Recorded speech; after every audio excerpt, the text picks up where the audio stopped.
আসসালামু আলাইকুম রহমতুল্লাহ বরকাত নাহমাদুহু ওনসল্লি আলা রসুলহিল করিম আম্মা বাদু ফাআউযু বিল্লাহি মিনাশ শাইতানির রাজিম বিসমিল্লাহির রহমানির রহিম। ইদ্রিস আলাইহিসসালাম পবিত্র কালামুল্লাহ মাজিদে বর্ণিত ২৫ জন নবীর মধ্য থেকে ইদ্রিস আলাইহিসসালাম অন্যতম একজন নবী।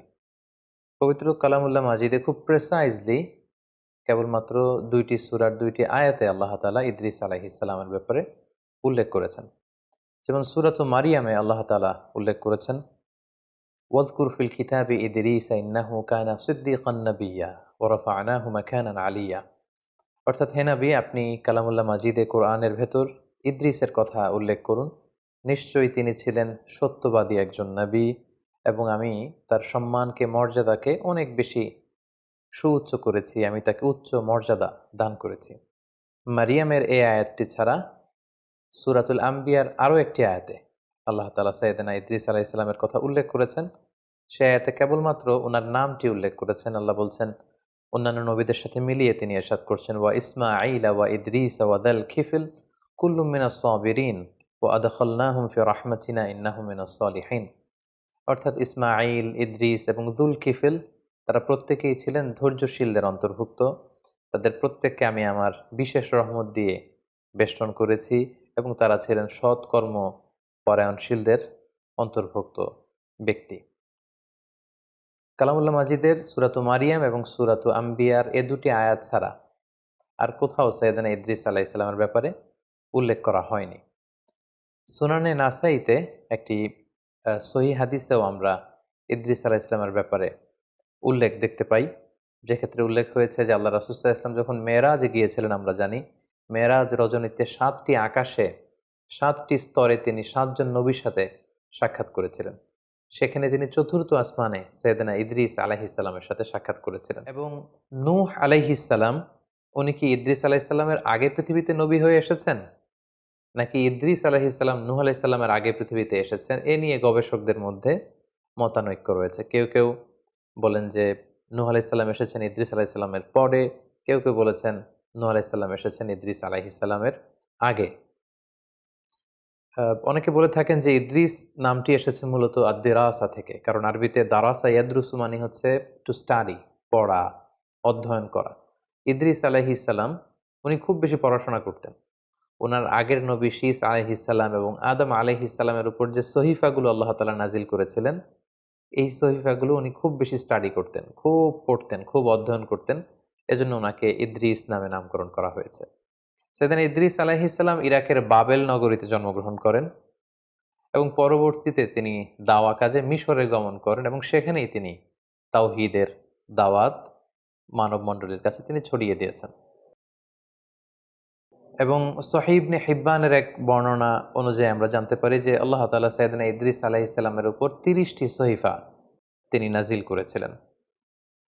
সহিহ ইবনে হিব্বানের আরও একটি বর্ণনা থেকে আমরা আরও জানতে পারি, যেটি বিখ্যাত ঐতিহাসিক ইবনে ইসহাক ওনার গ্রন্থে উল্লেখ করেছেন যে ইদ্রিস আলাইহিস সালাম হচ্ছেন আউয়ালু মান খাত্তা বিল কলম, পৃথিবীতে সর্বপ্রথম যিনি কলমের ব্যবহার করেছেন, কলম দিয়ে, কালি দিয়ে যিনি সর্বপ্রথম পৃথিবীতে লেখালেখির প্রচলন ঘটিয়েছেন, সেটা হচ্ছেন ইদ্রিস আলাইহিস সালাম। পাশাপাশি ওয়াখাতাস সিয়াব, সর্বপ্রথম যিনি কাপড় সেলাই করেছেন, সুতা দিয়ে, সুই দিয়ে কাপড় সেলাই করা, এই বুনন শিল্পের যে আবিষ্কার বা প্রচলন, এটাও সাইয়েদনা ইদ্রিস আলাইহিস সালামের মাধ্যমেই হয়েছে। এই যে বর্ণনাগুলো আমরা এখানে উল্লেখ করলাম, এগুলো ছাড়া সাধারণত আর যত বর্ণনা সাইয়েদনা ইদ্রিস আলাইহিস সালামের ব্যাপারে পাওয়া যায়, এসবই হচ্ছে ইসরায়েলি বর্ণনা। বিশেষ করে ওয়ারাফা'নাহু মাকানান আলিয়্যা, আমি ইদ্রিসের মর্যাদাকে অনেক বাড়িয়েছি, অনেক সুউচ্চ মর্যাদার আসনে তাকে আমি আসীন করেছি। এ আয়াতের বর্ণনায় অনেক ইসরায়েলি এ আয়াতের ব্যাখ্যায় অনেক ইসরায়েলি বর্ণনা পাওয়া যায় যে ইদ্রিস আলাইহিস সালাম ও ঈসা আলাইহিস সালামের মতো জীবদ্দশায় ওনাকে আল্লাহ তাআলা আকাশে নিয়ে গিয়েছিলেন। একজন ফেরেশতার পাখায় ভর করে তিনি আকাশে চলে গিয়েছিলেন এবং সেই আকাশে বা জান্নাতে ওনার ইন্তেকাল হয়েছে, এই পৃথিবীতে তিনি ইন্তেকাল করেননি। এই বর্ণনাগুলো আসলে কোনো ইসলামিক ট্র্যাডিশন থেকে আমরা পাই না, এগুলো ইসরায়েলি বর্ণনা থেকে আমরা পাই। ফলে ইদ্রিস আলাইহিস সালামের এই জীবন কাহিনী যখন আমরা বর্ণনা করব, এক্ষেত্রে ইসরায়েলি বর্ণনার ভূমিকা ইসলামে কতটুকু এবং ইসরায়েলি বর্ণনা এটাকে গ্রহণ করা যাবে কি যাবে না, এ ব্যাপারে ইসলামী শরিয়ার হুকুম কি, এই বিষয়টি আমাদের কাছে স্পষ্ট হতে হবে সম্মানিত সুধী।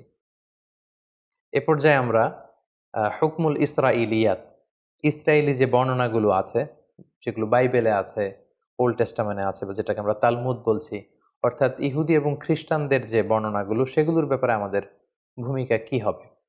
যেমন কোরআন হচ্ছে আমাদের কিতাব, আর আল্লাহ রাসূল সাল্লাল্লাহু আলাইহি ইসলামের বর্ণিত কথাগুলোকে আমরা হাদিস বলছি। আমাদের আগে ইহুদি খ্রিস্টানদের অনেক নবী পৃথিবীতে এসেছিলেন, তাদের কাছে যে কিতাবগুলো এসেছিল, আল্লাহর পাঠানো কিতাব, এবং সে সমস্ত রসুলরা যে সমস্ত কথাগুলো বলেছেন, তাদের নবীর যে হাদিস, এগুলোই বেসিকলি ইসরায়েলি বর্ণনা। আমরা খুব আজমাতের সাথে বলতে পারবো না যে সোলাইমান আলাইহিসসালামের সময়কালে এই ঘটনাটা ঘটেছিল, এ ব্যাপারে কোরআন সুন্নায় কিছু নেই, ইসরায়েলি বর্ণনা এটা পাওয়া যায়, সো এটা সত্য না। এটা সত্য এটা বলা যাবে না। আবার এই বর্ণনাটা মিথ্যা, এটা ডাহা মিথ্যা কথা অনেকে এরকম বলে বেড়ায়, যেটা ইসরায়েলি বর্ণনা, এটা তো মিথ্যা না, এটাকে মিথ্যাও বলা যাবে না। কোরআন সুন্নাহ সাপোর্টও করেনি, কোরআন সুন্নাহ রিজেক্টও করেনি, এরকম কোনো এডিশনাল ইনফরমেশন যদি ইসরায়েলি বর্ণনায় পাওয়া যায়, অর্থাৎ ইহুদি এবং খ্রিস্টানদের যে যে সোর্স, তাদের যে কিতাব বা তাদের যে হাদিস, সেখান থেকে যদি পাওয়া যায় এডিশনাল কোনো ইনফরমেশন, সেটাকে তাসদীক তাকদীব, অর্থাৎ এটাকে গ্রহণ বর্জন কোনোটাই করা যাবে না, জাস্ট বর্ণনা করা যাবে। একটা ঘটনা পরম্পরাকে মেলানোর জন্য বর্ণনা করা যেতে পারে। যেমন লেটস সে ইদ্রিস আলাইহিস সালামের প্রেক্ষাপট যদি আমরা বলি, কালামুল্লাহ মাজিদে শুধু ২টা আয়াতে খুব সংক্ষিপ্ত পরিসরে ওনার বর্ণনা আল্লাহ তাআলা দিয়েছেন। এবং সহিহ সুন্নাতে আমরা দেখেছি চতুর্থ আসমানে মেরাজের রাতে আল্লাহ রাসূল সাল্লাল্লাহু আলাইহি ওয়াসাল্লাম ইদ্রিস আলাইহিস সালামের সাথে সাক্ষাৎ করেছেন। এগুলো ছাড়া যত বর্ণনাই আছে সবই দঈফ, আর বাকি সবই হচ্ছে ইসরায়েলি বর্ণনা। সো একজন নবীর ব্যাপারে ইন ডিটেইল যদি কারো জানার আগ্রহ থাকে, বা আগের ঐতিহাসিক দৃষ্টিকোণ থেকে জিউস ট্র্যাডিশনে, খ্রিস্টান ট্র্যাডিশনে কি, কি পাওয়া যায়, এগুলো নিয়ে গবেষণা করা, এগুলো বর্ণনা করা, এগুলো জানা, এতে কোনো সমস্যা নেই। কিন্তু এডিশনাল ইনফরমেশনগুলোর ক্ষেত্রে ইসরায়েলি বর্ণনার কোনো এডিশনাল তথ্য যদি আমরা নেই, সেটা সত্য কি মিথ্যা খুব কনফিডেন্সের সাথে এটা কোনোটাই বলার সুযোগ নেই। প্রয়োজনের খাতিরে, জানার জন্য, কৌতূহলবশত আমরা সেগুলো বর্ণনা করতে পারি। এবং মানুষ মাত্রই কৌতূহলী আমরা জানি, যাদের অনুসন্ধিৎসু মাইন্ড আছে, খুব কিউরিয়াস, জানতে মনে চায় যে কি হয়েছিল, কোথায় এসেছিলেন, তার জীবন পরিক্রমায় কি, কি ঘটেছিল, তারা ইসরায়েলি বর্ণনা বাইবেল থেকে এগুলো আমরা জানতে পারি। কারণ বাইবেলের সবকিছুই যে তারা ডেস্ট্রয় করে ফেলেছে, মানে এন্টায়ার বাইবেলে যে তারা করাপ্ট করে ফেলেছে, এমনটা না। বাইবেলের অনেক কিছু আছে শুদ্ধ, আবার অনেক কিছুকে তারা কারাপ্টেড করেছে। তো সেক্ষেত্রে এডিশনাল ইনফরমেশনগুলো নেয়ার ক্ষেত্রে, যেটা কোরআনেও নেই, সুন্নাতে নেই, আমরা চাইলে বর্ণনা করতে পারবো, আমাদের কৌতূহলকে নিবারণ করতে পারবো, কিন্তু হুটহাট করে এটা বলতে পারবো না যে এটা সত্য কিংবা এটা মিথ্যা। আমাদের মধ্যে একটা প্রবণতা আছে, অনেকে যেটা মনে করেন, কোনো ইসরায়েলি বর্ণনা শুনলেই তারা বলে থাকেন যে এটা বানোয়াট হাদিস, এটা জাল হাদিস। এটা আসলে এক ধরনের অজ্ঞতা, কারণ এটা তো হাদিসই না, এটা তো আল্লাহ রাসূল সাল্লাল্লাহু আলাইহি ওয়াসাল্লামের কথা নন, আল্লাহ রাসূল সাল্লাল্লাহু আলাইহি ওয়াসাল্লাম তো এটা বলেননি। ফলে এটা জাল হাদিস বা বানোয়াট হাদিস বলার সুযোগ নেই, কারণ এটা হাদিসই নয়, এটা আল্লাহ রাসূল সাল্লাল্লাহু আলাইহি ওয়াসাল্লাম বলেননি, এটা ওনার কথা নয়, বরং এটা হচ্ছে ইসরায়েলি ট্রেডিশন। তাহলে খুব সংক্ষেপে আমরা এটা বলবো যে ইসরায়েলি বর্ণনা যদি কোরআন সুন্নাহ দ্বারা সাপোর্টেড হয়, আমরা গ্রহণ করব, যদি রিজেক্ট করা হয় এটাকে বর্জন করব। আর যে ব্যাপারে কোরআনে হাদিসে আমাদেরকে কিছুই বলা হয়নি, কিন্তু ইসরায়েলি বর্ণনায় আমরা বিভিন্ন নবীদের ব্যাপারে, বিভিন্ন ঘটনার ব্যাপারে এক্সট্রা এডিশনাল তথ্য পাই, সেটা আমরা বর্ণনা করতে পারবো। কারণ আল্লাহর হাবিব সাল্লাল্লাহু আলাইহি সাল্লাম বলেছেন যে লা তুসাদ্দিকু আহলাল কিতাবি ওয়া লা তুকাযযিবুহুম, এই জাতীয় বর্ণনার ক্ষেত্রে তাদেরকে সত্যবাদী মিথ্যাবাদী, এই বর্ণনাটা সত্য কিংবা মিথ্যা এটা কোনোটাই বলো না। ওয়াকুলু আমান্না বিল্লাহি ওয়া মা উনজিলা ইলাইনা ওয়া মা উনজিলা ইলাইকুম, বরং এটা বলো যে আমরা বিশ্বাস করি, যেটা আমাদের উম্মতে মুহাম্মাদের উপর যেটা নাজিল হয়েছে এটাও আমরা বিশ্বাস করি কোরআন হিসেবে, এবং তোমাদের কাছে আল্লাহর পক্ষ থেকে যেটা সঠিকভাবে নাজিল হয়েছিল সেটার উপরে আমরা বিশ্বাস স্থাপন করি। তো আমরা এই ইসরায়েলি যে ন্যারেশনগুলো আছে, বর্ণনাগুলো আছে, এগুলো ডিল করার ক্ষেত্রে এই ৩টা মূলনীতি খেয়াল রাখবো। কোরআন হাদিস সাপোর্ট করলে গ্রহণ করব, রিজেক্ট করলে আমরাও রিজেক্ট করব। আর এডিশনাল তথ্য যেটা আমাদের কোরআনেও নাই, সুন্নাতেও নাই, কিন্তু অনেক নবীর ব্যাপারে কিছু তথ্য আমরা ইসরায়েলি বর্ণনাতে পাই, সেগুলো আমরা বর্ণনা করতে পারবো। কারণ আল্লাহর হাবিব সাল্লাল্লাহু আলাইহি ওয়াসাল্লাম সহিহ বুখারীর বর্ণনায় বলেছেন, ওয়াহাদ্দিসু আন বানি ইসরাঈলা ওয়ালা হারাজ, তোমরা ন্যারেট করতে পারো, you can narrate the tradition of Jews and Christian community. তাদের পক্ষ থেকে যেই ন্যারেশনগুলো প্রিজার্ভ করা হয়েছে, এগুলো চাইলে তোমরা বর্ণনা করতে পারবে, এতে কোনো সমস্যা নেই ইনশাআল্লাহ। সম্মানিত সুধী, তাহলে সংক্ষিপ্ত পরিসরে ইদ্রিস আলাইহিস সালামের জীবন কাহিনী থেকে কোরআন সুন্নাহর আলোকে আমরা যা জানলাম সেগুলো থেকে যদি আমরা কিছু লাইফ লেসন এখন বের করতে চাই যে ইদ্রিস আলাইহিস সালামের এই জীবনী থেকে আমাদের জন্য শিক্ষা কি, সেক্ষেত্রে আমরা কয়েকটি লেসন আমরা এখান থেকে শিক্ষা বের করে নিয়ে আসতে পারি। প্রথমত বলব যে আমরা জেনেছি উনি হচ্ছেন আউয়ালু মান খাত্তা বিল কলম। এই যে আমরা কলম দিয়ে লিখি, এই লেখার হস্তলিখন পদ্ধতির আবিষ্কারক হচ্ছেন সাইয়েদনা ইদ্রিস আলাইহিস সালাম, আল্লাহর প্রিয় একজন নবী। তাহলে হি ক্রিয়েটেড দ্য হ্যান্ড রাইটিং। তিনি সর্বপ্রথম পৃথিবীতে কলম দিয়ে কিছু লিখেছেন এবং এই লেখার এই প্র্যাকটিস তিনি চালু করেছেন। এই তথ্যটা কিন্তু আমরা পাই। দ্বিতীয় যে ব্যাপারটি আমরা ইদ্রিস আলাইহিসসালামের জীবনী থেকে পাই সেটা হচ্ছে সাইয়েদনা ইদ্রিস আলাইহিসসালাম অত্যন্ত বেশি জ্ঞানানুরাগী ছিলেন, শিক্ষানুরাগী ছিলেন। তিনি জ্ঞান অর্জন করতে চাইতেন। তার প্রমাণ হচ্ছে উনার আগের নবী শীস আলাইহিসসালাম এবং পৃথিবীর প্রথম নবী আদম আলাইহিসসালামের উপর আল্লাহ তাআলা যে সমস্ত সহিফাগুলো নাজিল করেছিলেন এগুলো তিনি খুব বেশি পড়তেন, খুব বেশি অধ্যয়ন করতেন, সেখান থেকে জানতে চাইতেন, শিখতে চাইতেন এবং ইসলামে জানা শিখাটাকে কিন্তু আমাদের জন্য আবশ্যক করেছে এবং খুব বেশি গুরুত্ব দিয়েছে। আমরা জানি যে আমাদের কোরআনুল কারীমের প্রথম বাণী হচ্ছে জানো, পড়ো, ইকরা, read in the name of your lord who has created.